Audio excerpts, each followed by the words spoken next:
Hello दोस्तों, this is Abhishek है। Today we are going to learn about record ID in Salesforce and what are the types of record ID. So record ID क्या होती है? एक unique identity होती है पर रिकॉर्ड्स की। हर एक रिकॉर्ड की एक डिफरेंट रिकॉर्ड आईडी होती है, जो कि 15 डिजिट की भी हो सकती है और 18 डिजिट की भी हो सकती है। दोनों के अलग अलग सिनारियो है। चीज़ें देखते हैं क्या होता है। Official definition: a record ID in Salesforce is a unique identifier for each record within the system. Consider it like a fingerprint ensuring no two record share the same identity. Okay, so दो records की same record ID नहीं हो सकती। Okay, दोनों unique होती है और दोनों की आइडेंटिटी को इंश्योर करने के लिए कि दोनों में सेम आइडेंटिटी नहीं है, तो इसके लिए रिकॉर्ड आईडी यूज़ करते हैं बेसिकली डिफरेंशिएशन फैक्टर को शो करने के लिए। This ID is crucial in accessing, manipulating and refreshing record through Salesforce. So जैसे क्वेरीज करते हैं अपन और कोई भी ऑपरेशन परफॉर्म करते हैं, तो ये रिकॉर्ड आईडी बहुत ही मेन रोल प्ले करती है। ओके, क्योंकि हर जगह रिकॉर्ड को फेच करने के लिए अपन रिकॉर्ड आईडी का ही यूज़ करते हैं, एपेक्स में मेनली तौर पे। Every record has a globally unique identification across the org with value in its ID field generated at the time of record creation. जब भी रिकॉर्ड क्रिएट होता है तो जो रिकॉर्ड आईडी होती है वो ऑटोमेटिकली क्रिएट हो जाती है।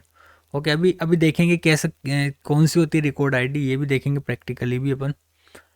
अभी के लिए देख लेते हैं कि ग्लोबली है ना यूनिक होती है, मतलब जितने भी अभी तक रिकॉर्ड्स बने हैं ना सेल्स फोर्स की और के अंदर, तो सब में ये आईडी जो होती है रिकॉर्ड आईडी वो यूनिक होती है और इस आईडी के थ्रू अपन रिकॉर्ड को डायरेक्टली फैच कर सकते हैं। That record ID value will never change, कभी चेंज नहीं कर सकते। ये ऑटोमेटिकली सेल्स फोर्स के द्वारा प्रोवाइड करवाई जाती है, even if the record is deleted and undeleted. Okay, so दो टाइप की होती है, 15 डिजिट एंड 18 डिजिट। पहले देख लेते हैं कि कैसे दिखती है रिकॉर्ड आईडी। तो ये बुक नाम का ऑब्जेक्ट है मेरे पास, इसमें कुछ रिकॉर्ड क्रिएटेड है। तो एक पर्टिकुलर रिकॉर्ड पे क्लिक करते हैं तो आप देख सकते हैं यहाँ पे ये जो रिकॉर्ड है वो ओपन हो चुका है। अब इस रिकॉर्ड की जो रिकॉर्ड आईडी है ये वाली है। ओके, सो ये 15 डिजिट की रिकॉर्ड आईडी है। अब इस आईडी के थ्रू अपन इस रिकॉर्ड को कहीं भी फेच कर सकते हैं, इसके डेटा को कहीं से भी फेच कर सकते हैं, उसमें अपन अपडेट कर सकते हैं, इसको डिलीट भी कर सकते हैं।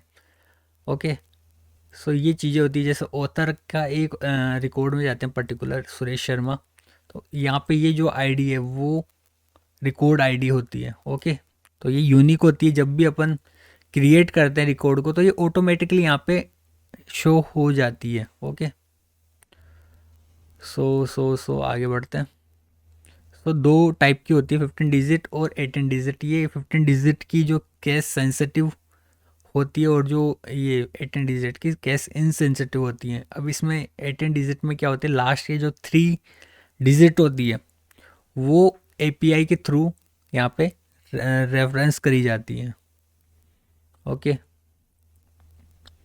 और या every every record has globally unique identification across the और आईडी जनरेटेड। सेम चीज़ें, डिफरेंस बस इतना है कि ये कैश सेंसिटिव होती है और ये 15 डिजिट की होती है और ये 18 डिजिट की होती है और इसमें 3 डिजिट यहाँ पे एपीआई के थ्रू प्रोवाइड करवाए जाते हैं। ओके, अब यहाँ पे कन्वर्जन कैसे कर सकते हैं 15 टू 18? तो 15 टू 18 करने के लिए अपने पास टूल्स है काफ़ी सारे। एक्सपोर्ट टूल्स हैं या फिर एक्सटर्नल टूल्स हैं काफ़ी सारे, और कुछ इंटरनल टूल फंक्शंस हैं। तो एक इंटरनल फंक्शन ये है कास्ट फीड फंक्शन। अब इस फंक्शन में आईडी डाल के अपन इस जो भी आईडी डालेंगे उसको 18 डिजिट में कन्वर्ट कर सकते हैं। ओके, तो कास्ट फीड नाम से एक फंक्शन है। तो ये इंटरव्यू क्वेश्चन में काफ़ी पूछ लिया जाता है कि 15 टू 18 डिजिट आईडी कौन से फंक्शन के थ्रू कन्वर्ट कर सकते हैं, तो कास्ट फीड फंक्शन है यहाँ पे, जिसके थ्रू अपन 15 टू 18 डिजिट आईडी कन्वर्ट कर सकते हैं।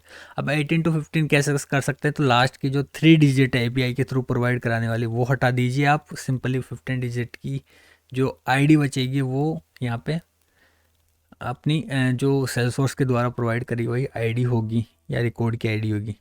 सो ये चीज़ें हैं गाइज। और रिकॉर्ड आईडी के बारे में समझ में आया होगा, कैसे दिखती है ये, कितने टाइप्स की होती है, कैसे कन्वर्जन कर सकते हैं अपन, सब चीज़ें हमने डिटेल में देख ली। सो आई होप ये वीडियो आपके लिए हेल्पफुल रहा होगा। कोई भी डाउट हो तो गाइज कमेंट बॉक्स में लिख सकते हो या फिर डीएम कर सकते हो आप मुझे। सो मिलते हैं नेक्स्ट वीडियो में, तब तक के लिए thank you for watching this video guys.